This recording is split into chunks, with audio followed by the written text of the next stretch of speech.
લોકસભા ચૂંટણી પહેલા મહારાષ્ટ્ર કોંગ્રેસને ઝટકો. મિલિંદ દેવરાનું રાજીનામું 55 વર્ષના સંબંધોનો અંત. લોકસભાની ચૂંટણીનો નજીક આવી રહી છે ત્યારે લોકસભાની ચૂંટણી પહેલા મહારાષ્ટ્રમાં કોંગ્રેસને એક મોટો ઝટકો લાગ્યો છે, જેમાં પાર્ટીના વરિષ્ઠ નેતા મિલિંદ દેવરાએ પાર્ટીના સભ્યપદેથી રાજીનામું આપી દીધું છે.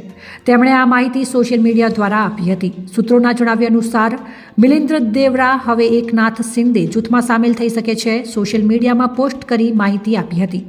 મિલિંદ દેવરાએ સોશિયલ મીડિયા પ્લેટફોર્મ પર એક્સ પર લખ્યું છે કે આજે મારી રાજકીય કારકિર્દીનો એક મહત્વનો અધ્યાય સમાપ્ત થયો છે. મેં કોંગ્રેસના પ્રાથમિક સભ્યપદેથી રાજીનામું આપી દીધું છે. પક્ષ સાથે મારા પરિવારનો 55 વર્ષ જૂનો સંબંધ ખતમ થઈ રહ્યો છે અને હું બધા નેતાઓ, સહકાર્યકર્તાઓ અને કાર્યકરોનો વર્ષોથી તેમના અતૂટ સમર્થન માટે આભારી છું. હવે મિલિંદ દેવરા શિંદે જૂથમાં જોડાય તેવી શક્યતાઓ સેવાઈ રહી છે.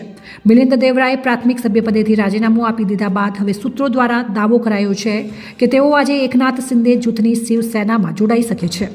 જો કે અગાઉ પણ એવી અટકળો વહેતી થઈ હતી કે તેઓ કોંગ્રેસ છોડીને શિંદે સેનામાં જોડાઈ શકે છે, પરંતુ એક દિવસ પહેલા જ તેમણે આ અટકળોને ફગાવી દીધી હતી.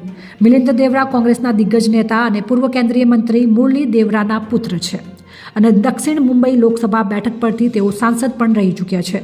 મિલિંદ પણ રાહુલ ગાંધીની નજીક ગણાય છે, પરંતુ છેલ્લા કેટલાક દિવસોથી તેઓ નારાજ હતા અને તેમની નારાજગીનું કારણ લોકસભાની દક્ષિણ મુંબઈ બેઠક છે, જ્યાંથી તેઓ 2004થી 2014 સુધી સાંસદ રહ્યા હતા.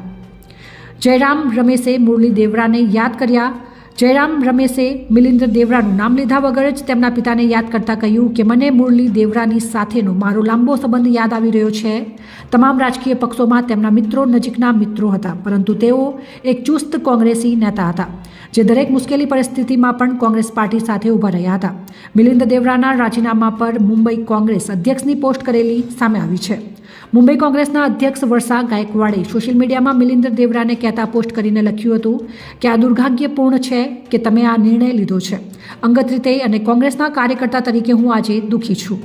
દેવરા પરિવારનો કોંગ્રેસ સાથે લાંબો અને જૂનો સંબંધ છે અને અમે બધા તમને આ પગલું ન ભરવા માટે સમજાવવાનો પ્રયાસ કરી રહ્યા હતા અને આ પાર્ટી માટે નેતૃત્વને પણ તમારી સાથે વાત કરી હતી. અફસોસની વાત એ છે કે આજે પાર્ટી જ્યારે ઐતિહાસિક ભારત જોડો ન્યાય યાત્રા કાઢી રહી છે ત્યારે જ તમારા દ્વારા રાજીનામાની જાહેરાત કરવામાં આવી છે.